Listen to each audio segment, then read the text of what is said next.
بسم اللہ الرحمن الرحیم نحمده ونصلي ونسلم على رسوله الكريم اما بعد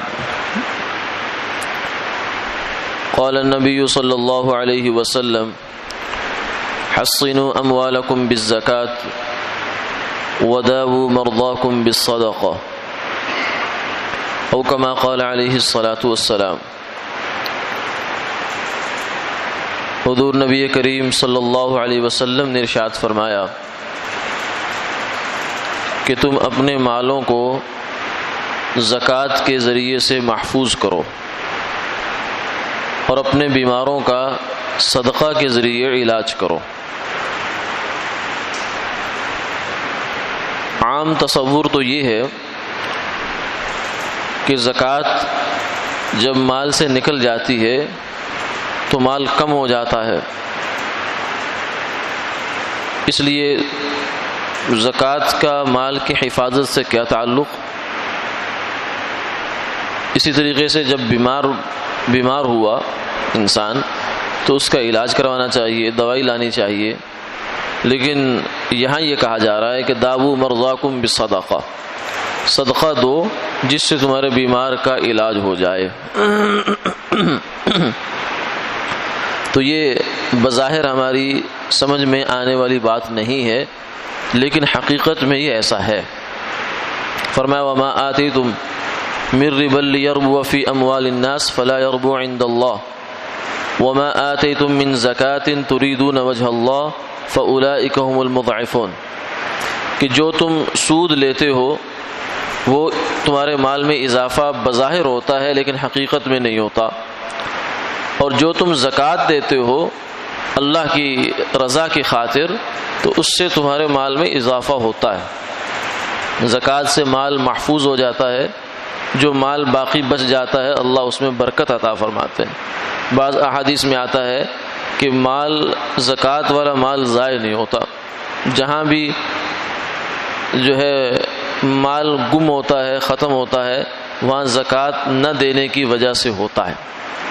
تو زکوٰۃ کا حکم قرآن پاک میں بھی جہاں نماز کا حکم آیا ہے وہیں ساتھ زکوٰۃ کا حکم بھی ہے، تو اس لیے کوئی مسلمان کبھی جان بوجھ کر زکوٰۃ نہ دے، یہ تو بہت مشکل ہے۔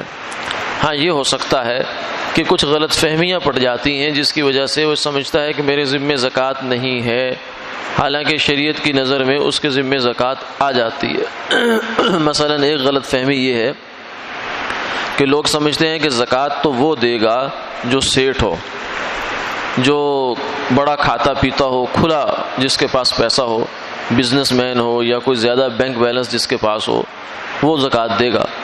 جو آدمی برسر روزگار ہے یا ملازم ہے وہ دے گا، ورنہ جو آدمی بے روزگار ہے یا عورت گھر میں بیٹھی ہے یا اسٹوڈنٹ پڑھ رہا ہے یا نابالغ بچی ہے تو اس کے ذمہ زکوٰۃ کیوں آئے گی؟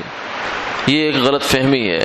زکوٰۃ کا تعلق آدمی کے برسر روزگار ہونے سے نہیں ہے، بلکہ زکوٰۃ کا تعلق اس بات سے ہے کہ آپ کی ملکیت میں کیا ہے۔ اگر آپ کی ملکیت میں اتنا مال موجود ہے جو ان شرائط پہ پورا اترتا ہے تو زکوٰۃ واجب ہے، چاہے آپ تاجر ہیں یا ملازم ہیں یا اسٹوڈنٹ ہیں یا آپ گھر میں رہنے والی کوئی خاتون ہے، اس پر زکوٰۃ واجب ہے۔ دوسری غلط فہمی یہ ہو جاتی ہے کہ لوگ سمجھتے ہیں کہ جب تک سونا 7.5 تولہ نہ ہو جائے اس وقت تک سونے کی زکوٰۃ نہیں ہے۔ یہ بات بھی کسی حد تک غلط فہمی ہے۔ کیوں؟ اس لیے کہ سونے کا یہ نصاب تو ہے، لیکن یہ اس صورت میں ہے جب اس آدمی کی ملکیت میں ساتھ میں 1 روپیہ بھی نہ ہو۔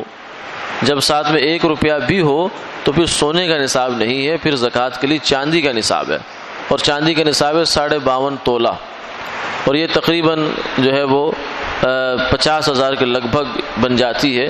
تو اتنی مالیت جس کے پاس موجود ہے، چاہے وہ سونے کی صورت میں ہے یا نقد کی صورت میں ہے، تو اس شخص پر زکوٰۃ واجب ہوگی، چاہے وہ جس حال میں بھی ہو۔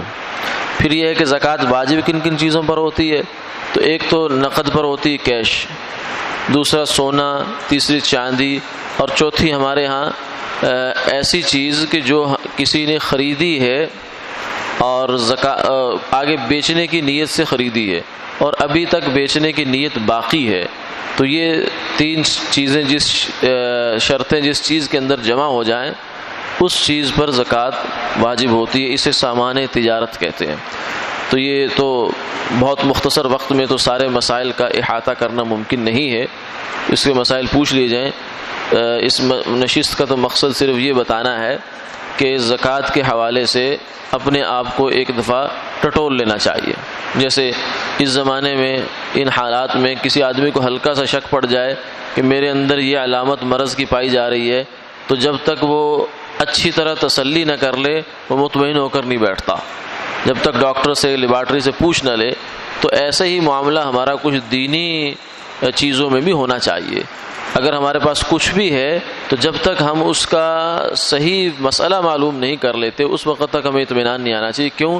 ایسا نہ ہو کہ خدا نخواستہ ہمارے ذمے زکوٰۃ ہو اور ہم یہ سمجھ رہے ہوں کہ نہیں ہم تو زکوٰۃ سے بری و ذمہ ہیں، تو پھر غلط فہمی میں بعض دفعہ ایسا ہوا ہے لوگوں کے ذمے سال ہا سال کی زکوٰۃیں انہوں نے نہیں دی، ان کے خیال میں ان پر زکوٰۃ نہیں تھی لیکن وہ زکوٰۃ تو بنتی تھی۔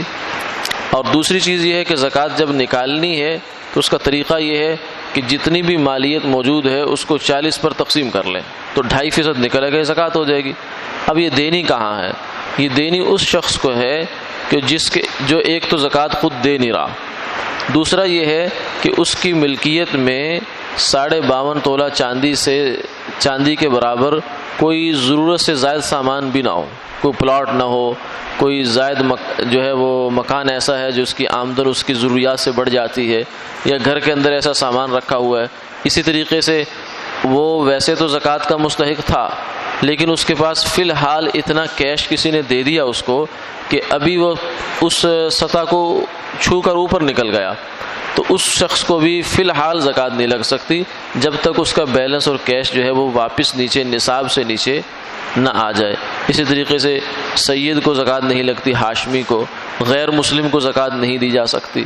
اور پھر زکوٰۃ اگر خود بہتر تو یہ ہے کہ خود دو، لیکن اگر خود نہیں دیتے کسی ادارے کو بیچ میں ذمہ دار بناتے ہیں زکوٰۃ کا، تو ادارہ ایسا ہونا چاہیے جو ایک تو امانت دار ہو، دوسرا زکوٰۃ کو اس کے صحیح مصرف میں استعمال کرنا جانتا ہو، علم بھی رکھتا ہو۔